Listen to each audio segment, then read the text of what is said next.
স্বাগত ডিবিসি সংবাদে। আপনাদের সাথে আছি আমি ফারহাদ তাসনিম। এবার জানাবো খবরের বিস্তারিত। ঈদের বাকি একদিন সকাল থেকেই পথে পথে রাজধানী ছেড়ে যাওয়াদের ভিড়। পরিবার পরিজন নিয়ে মানুষ ছুটছেন ট্রেন, বাস আর লঞ্চ ধরতে। কমলাপুর রেলওয়ে স্টেশন থেকে ছেড়ে আসা রাজশাহী, চট্টগ্রাম ও পঞ্চগড়গামী ট্রেনে ছিল যাত্রীদের উপচে পড়া ভিড়। ঘরমুখী মানুষের আরো খবর জানাতে আমাদের সাথে যুক্ত হচ্ছেন আমাদের সহকর্মীরা। প্রথমে আমরা যাব রাজধানীর কমলাপুর রেল স্টেশন থেকে। যুক্ত হচ্ছেন আমাদের সহকর্মী বিজন কুমার দাস, তার সাথে। আমরা এখন কমলাপুর রেল স্টেশনে আছি। এর আগে লাইভগুলো আমরা দিয়েছিলাম বিমানবন্দর রেল স্টেশন থেকে। আমরা দেখছি যে আসলে এই যে ট্রেনটি দেখতে পাচ্ছেন সেটি যাচ্ছে হচ্ছে কিশোরগঞ্জগামী একটি ট্রেন, এবং আমরা দেখছি পাশে আরেকটি ট্রেন রয়েছে। এবং এই কিশোরগঞ্জগামী ট্রেনের যাত্রীদের আমরা দেখছি যে আগে সকালবেলা যে ছাদের উপর যাত্রী উঠতে দেখেছিলাম, ঠিক এই ট্রেনটিতে কিন্তু আমরা সেই যাত্রীদের আমরা ছাদের উপর উঠতে দেখিনি। কিন্তু আপনাকে যদি আপনি চেষ্টা করে আমি যদি দেখাতে চাই যে পাশের যে প্ল্যাটফর্মতে, এই প্ল্যাটফর্মে কিন্তু ছাদের এমন কোনো জায়গা নেই যেতে যাত্রীরা না আছে। মানে ছাদের প্রচুর যাত্রী উঠেছে, ভিতরে যাত্রী আছে। এখানেও ছাদ ছাড়া মোটামুটি যাত্রী স্বাচ্ছন্দ্যে যাচ্ছে। আমি কর্তৃপক্ষের সাথে জানতে চেয়েছিলাম, তারা বলছেন যে আসলে মাত্র কয়েকটি ট্রেন, হয়তো আধা ঘন্টা বা তার কিছুটা বেশি বিলম্ব হয়েছে। এটি খুব একটা বিলম্বের মধ্যে পড়ে না, তার কারণে এছাড়া তার স্বাচ্ছন্দ্যে কিন্তু যাতায়াত করতে পারছেন। আমরা দেখছি যে প্রতি প্রায় 10 মিনিট 15 মিনিট পরে কিন্তু বিভিন্ন গন্তব্যে ট্রেনগুলো ছেড়ে যাচ্ছে, এবং যাত্রীরা তাদের গন্তব্যে যাওয়ার জন্য তারা স্টেশনে ভিড় করছেন। কিন্তু বিমানবন্দর স্টেশনে যতটা আমরা ভিড় দেখেছিলাম, যেহেতু একটিমাত্র প্ল্যাটফর্ম, কমলাপুরে একটু ভিন্ন চিত্র, যেহেতু এখানে অনেকগুলো প্ল্যাটফর্ম, প্রায় 8টার মতো প্ল্যাটফর্ম আছে, যার কারণে চাপটা মোটামুটি কম। কিন্তু সময় যতই গড়াচ্ছে আমরা দেখছি যে যাত্রীরা আসলে তাদের কাঙ্ক্ষিত গন্তব্যে যাওয়ার জন্য তারা এখানে আসছেন। এছাড়া নিরাপত্তা ব্যবস্থা আমরা আগে জানিয়েছিলাম যে কয়েক স্তরের নিরাপত্তা ব্যবস্থা জোরদার করা হয়েছে। বিশেষ করে টিকিট ছাড়া যেসব যাত্রীরা আছেন তারা কিন্তু ভিতরে প্রবেশ করতে পারছেন না, এটি খুব কড়াকড়ি রয়েছে।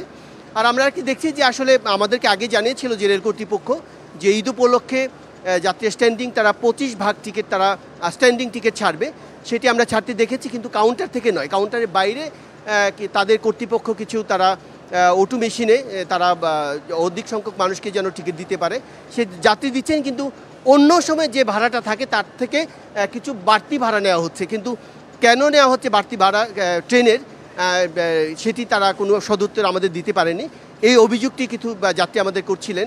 তারা বলছিলেন যে আসলে কিছু শৃঙ্খলার কথা কেমন জানিয়েছেন, বিশৃঙ্খলার কথা বলছেন, যে আসলে তারা এত কষ্ট করে তারা টিকিট কেটেছেন, কিন্তু তারা যাওয়ার সময় যে যাত্রীর চাপ বেশি, সুতরাং ট্রেনের ভিতরে একটু গাদাগাদি করে তাদের বসতে হচ্ছে। বিশেষ করে যাদের শিশু বাচ্চারা হচ্ছে তারা কিছুটা কষ্ট স্বীকার করছেন। তারপরে বলছেন যে যেহেতু তারা তাদের গন্তব্য, তাদের সেই স্বজনদের সাথে ঈদ করবে, সে খুশির ঈদ, স্বজনদের সাথে মিলেমিশে ঈদ করবে, সেই কারণে কষ্ট তাদের যতই হোক, কিন্তু তারা যখন গন্তব্যে পৌঁছবেন এবং স্বজনদের কাছে তারা যেতে পারবেন, তখন সেই তাদের কষ্ট তারা সব ভুলে যাবেন। তো সেই সুন্দর একটি ঈদযাত্রা নিয়েই তারা বাড়ি ফিরছেন, এই কথাটি আমাদেরকে জানিয়েছেন। তো আপাতত কমলাপুর থেকে এই ছিল আমার কাছে এখানকার সবশেষ খবর। ধন্যবাদ বিজন আমাদের সাথে যুক্ত হওয়ার জন্য। অপরদিকে উত্তরাঞ্চলের মানুষের ঈদযাত্রার খবর জানাতে রাজধানীর মহাখালী বাস টার্মিনালে আছেন আমাদের সহকর্মী রেদনুল হক। সরাসরি চলে যাচ্ছি তার কাছে। আপনি যেমনটি বলছিলেন যে আসলে ভোগান্তি আছে কিনা, আমরা যেটি দেখেছি যে এখানে বাস আসলে নির্ধারিত সময়ে ছেড়ে যাচ্ছে না। কারণ যারা আগে টিকিট কেটেছেন তারা এখানে এসে অপেক্ষা করছেন দীর্ঘ সময় ধরে, কিন্তু নির্ধারিত সময়ে বাস আসেনি। এখানে যারা দায়িত্বরত আছেন তাদের সঙ্গে আমরা কথা বলেছি, তারা আমাদেরকে জানিয়েছেন যে যেই গাড়িগুলো এর আগে গত 2 দিন ছেড়ে গিয়েছে, যানজটের কারণে সেগুলো পৌঁছতে না পারার কারণে নির্ধারিত সময়ে তাদের আসলে গাড়িগুলো ছাড়া সম্ভব হচ্ছে না, এজন্যই দেরি করতে হচ্ছে। আর নতুন টিকিট যারা কাটতে এসেছেন এখানে, যেহেতু আগে যাদেরকে টিকিট দেওয়া হয়েছে তাদেরকেই আসলে যাওয়ার কোনো ব্যবস্থা করা যাচ্ছে না, তাই নতুন টিকিট দেওয়া বন্ধ রাখা হয়েছে। একই সঙ্গে এখানের যে টিকিট কাউন্টারগুলো রয়েছে সেখানে আমরা কথা বলেছি, এবং আমরা দেখেছি কয়েকটি কাউন্টারে যে তারা বলছেন যে আজকের টিকিট তো নাই, আগামীকালের টিকিটও শেষ হয়ে গেছে। অর্থাৎ এখন যারা আসছেন এখানে তাদেরকে যেতে হলে লোকাল বাসে যেতে হবে। আমরা বাইরে আমরা এখন আছি মহাখালী বাস টার্মিনালের ভেতরের অংশে, বাইরের অংশেও আমরা গিয়েছিলাম, সেখানে আমরা দেখেছি যে লোকাল বাসেরও তেমন কোনো ব্যবস্থাপনা নেই। সে বাসের তীব্র সংকটের কারণে মানুষ দীর্ঘ লাইনে দাঁড়িয়ে আছে, অনেকে অনেক সময় ধরে দাঁড়িয়ে থাকার কারণে অনেক গরমে কষ্টে আছেন নারী শিশুরা। আমরা এখানে এমন একটি চিত্র আমরা দেখতে পাচ্ছি। তো আসলে সামনে কখন না গাড়ি আসবে এমন কোনো মানে আপনার বার্তা দেওয়া বার্তা না আসার কারণে আসলে এখানের যাত্রীদের মধ্যে একটি উৎকণ্ঠা রয়েছে। এই ছিল মহাখালী থেকে আমার কাছে সর্বশেষ খবর। ধন্যবাদ রেজানুল আমাদের সাথে যুক্ত হওয়ার জন্য। ঈদের ছুটির প্রথম দিনেও সাভারের সড়ক মহাসড়কে রয়েছে যানবাহনের চাপ। সেখানকার পরিস্থিতি জানাতে যুক্ত হচ্ছেন সহকর্মী শফি মাহমুদ। শফি, সড়ক মহাসড়কের পরিস্থিতি কেমন দেখছেন, আমাদের বিস্তারিত জানাবেন। সাভারের এই শিল্পাঞ্চলে গতকালকে থেকেই কিন্তু পোশাক কারখানাগুলো ছুটি হওয়া শুরু হয়েছে। আমাদের কাছে যে তথ্য রয়েছে শিল্প পুলিশের মাধ্যমে যে গতকালই এই অঞ্চলের প্রায় 60% কারখানা ছুটি দেওয়া হয়েছিল, যে কারণে কিন্তু আমরা গতকাল দুপুরের পর থেকেই এই অঞ্চলটিতে আসলে যানবাহন এবং যাত্রীদের চাপ দেখতে পেয়েছি।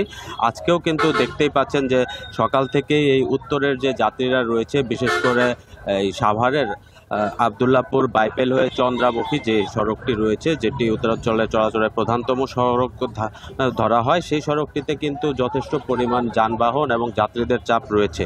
এবং এই সড়কটি নিয়ে কিন্তু বরাবরই একটি ভোগান্তির আশঙ্কা রয়েছিল প্রশাসনের কাছে, যাত্রীদের কাছে, পরিবহন সংশ্লিষ্টদের কাছে, যেটি হচ্ছে যেহেতু আশুলিয়ার উপর দিয়ে এলিভেটেড এক্সপ্রেসওয়ের কাজ চলছে, সেখানে সংকীর্ণ সড়ক রয়েছে, সড়কের বেশ কিছু অংশে খানাখন্দও রয়েছে।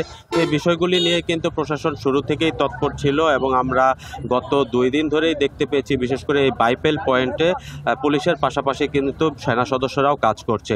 এই মুহূর্তেও কিন্তু এই অঞ্চলটিতে দেখতে পাচ্ছেন যে যথেষ্ট পরিমাণ সেনা সদস্যরা রয়েছেন এবং তারা সড়কের মূল যে প্রধান সড়কটি রয়েছে সেই সড়কটি ফাঁকা রেখেই তারা চেষ্টা করছেন যে এই অঞ্চলের দিয়ে যেসব যাত্রীরা পারাপার হবেন তারা যেন ভোগান্তি ছাড়া, যানজট ছাড়াই নির্বিঘ্নে পার হতে পারেন। তো প্রশাসনের তৎপরতায় এখন পর্যন্ত এই সাভারের সড়কগুলোর পরিস্থিতি ভালোই রয়েছে, ভোগান্তি ছাড়াই যাত্রীরা পার হতে পারছেন। ধন্যবাদ শফি আমাদের সাথে যুক্ত হওয়ার জন্য। আজ পবিত্র হজ, লাখো মুসলিমের সমবেত কণ্ঠে আরাফাতের ময়দানে আজ ধ্বনিত হচ্ছে লাব্বাইক আল্লাহুম্মা লাব্বাইক। ফজরের নামাজ আদায় করে আরাফাতের ময়দানে যাচ্ছেন হজযাত্রীরা। আজ সূর্যাস্ত পর্যন্ত আরাফাতের ময়দানে অবস্থান করবেন বিশ্ব থেকে জড়ো হওয়া মুসলমানরা। একসঙ্গে জোহর ও আসরের নামাজ আদায় করবেন হজ প্রত্যাশীরা। সেখানে আরাফাতের ময়দানের মসজিদে নামিরাতে হজের খুতবা দেবেন মক্কার গ্র্যান্ড মসজিদের ইমাম শেখ মাহের আল মুয়াইকলি। শুক্রবার পশু কোরবানির পর ইহরাম ছাড়বেন এবং জামারায় পাথর নিক্ষেপ সহ অন্যান্য আনুষ্ঠানিকতা সম্পন্ন করবেন। হজ শুরুর প্রথম দিন থেকে এখন পর্যন্ত রোদের তীব্রতা না থাকায় ক্লান্তিহীনভাবে চলছে হজযাত্রা। হজ পালন করতে মক্কায় অবস্থান করছেন বাংলাদেশের ধর্ম উপদেষ্টা আ.ফ.ম. খালিদ হোসেন।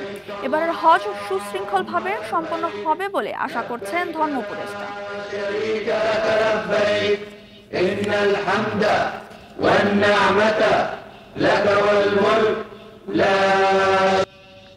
এই পর্যন্ত 87,100 জন হাজি মিনায় অবস্থান করছেন।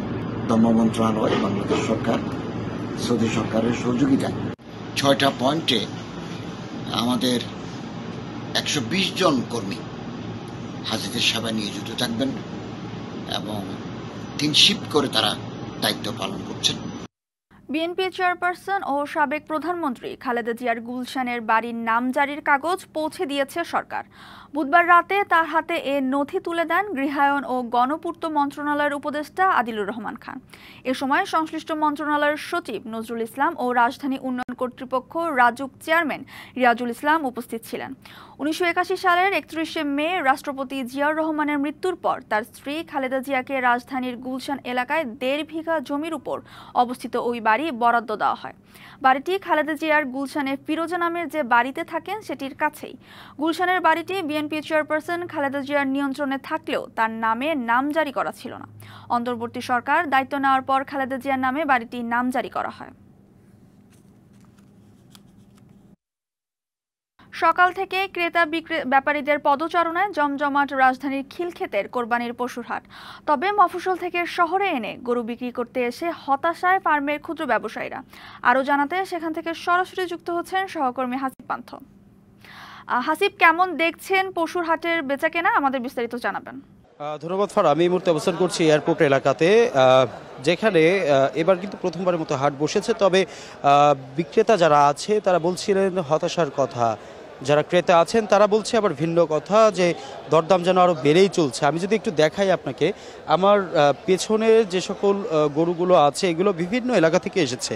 একটি পর্যায়ে কিন্তু আসলে তাদের পালিত গরু, আবার অনেকের আশেপাশের থেকেও গরু নিয়ে তারা এসেছে। তবে ঈদের মাত্র আর একদিন বাকি, সেই অনুপাতে ক্রেতাদের চাহিদা থাকা সত্ত্বেও কিন্তু তারা তুলনামূলকভাবে দাম পাচ্ছে না বলেও কিন্তু বলছেন আবার বিক্রেতা যারা বলছেন। আর এদিকে আবার ক্রেতা যারা আছেন তারাও কিন্তু কিনছেন। এক একটি গরু এখানে সর্বনিম্ন ৮০-৯০ হাজার টাকা থেকে শুরু করে ২ লক্ষ ২.৫ লক্ষ টাকা পর্যন্ত কিন্তু বিক্রি হচ্ছে, আমরা যেটা আগে দেখেছি। আমরা আরেকটু যদি কথা বলে দেখি একজন ব্যবসায়ীর সঙ্গে, কতগুলো গরু এনেছেন এবং কোত্থেকে এনেছেন? আমি 14টা গরু আনছি। আমার বাড়ি হইলে সিরাজগঞ্জ ইনায়েতপুর। তো 14টা গরু আনছি, 14টার ভিতরে 6টা বিক্রি হয়ে গেছে। আছে ইনশাল্লাহ মোটামুটি ভালো দামই পাইছি, কিন্তু বড় গরুগুলোর এখনো আমি ন্যায্য মূল্য পাইনি ভাই, এই জন্যই আছে আর কি, আশায় আছি। হবে ইনশাল্লাহ, হয়ে যাবে। এখন হয় 2 টাকা কম নয় বেশি হয়ে যাবে।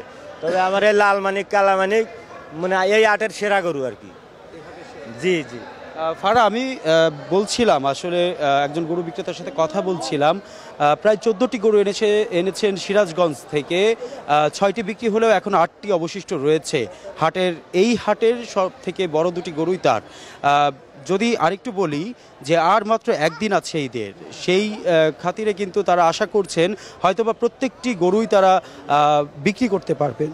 সর্বশেষ জানাচ্ছিলাম এয়ারপোর্ট এলাকা থেকে। ঢাকার ট্যানারি মালিকদের কাছে পড়ে আছে কোটি কোটি টাকা বকেয়া। এতে কোরবানির চামড়া কেনা নিয়ে বিপাকে জয়পুর হাটের চামড়া ব্যবসায়ীরা। এর উপর নতুন করে 50 কেজির বস্তায় লবণের দাম বেড়েছে 150 থেকে 200 টাকা।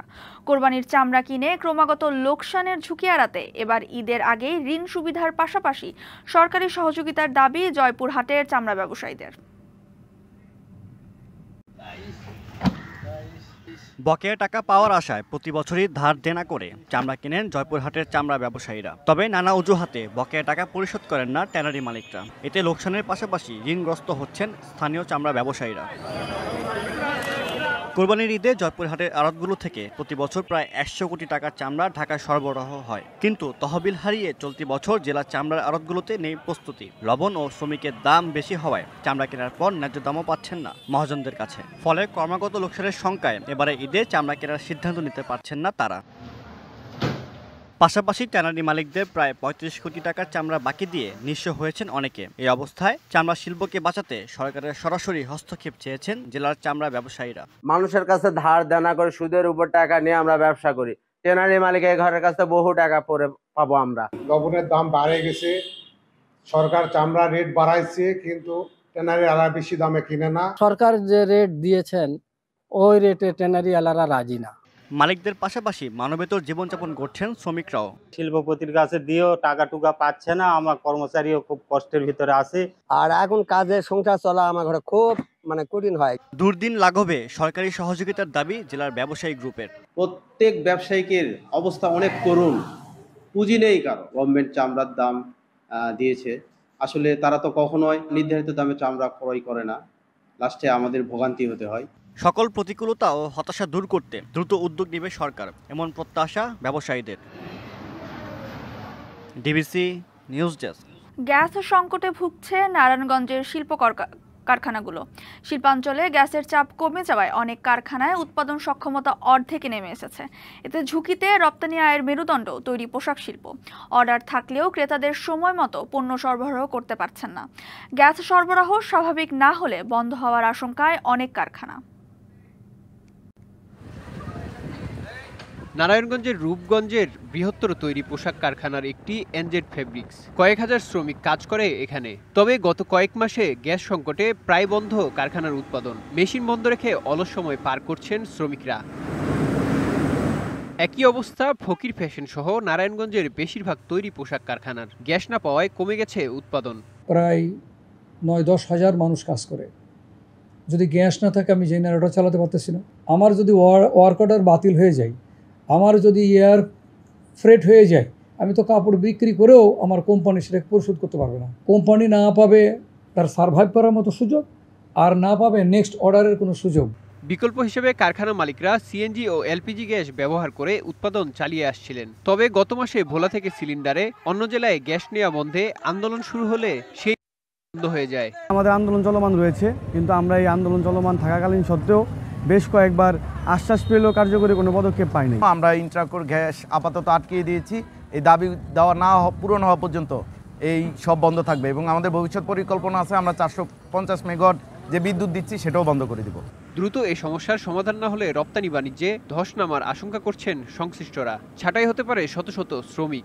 যারা নাকি এটার অথরিটি আছে তারা গভর্নমেন্টের সাথে বসে এটা একটা অ্যামিকেবল সলিউশন করা, যেন আমাদের ইন্ডাস্ট্রিটা ভালো পজিশনের মধ্যে চলে আসে, নাহলে কিন্তু আমাদের লসের পরিমাণ অনেক বেশি দাঁড়িয়ে যাবে। শিল্প প্রতিষ্ঠান টিকিয়ে রাখতে সরকার গ্যাস সরবরাহ স্বাভাবিক রাখবে এমন প্রত্যাশা সংশ্লিষ্টদের।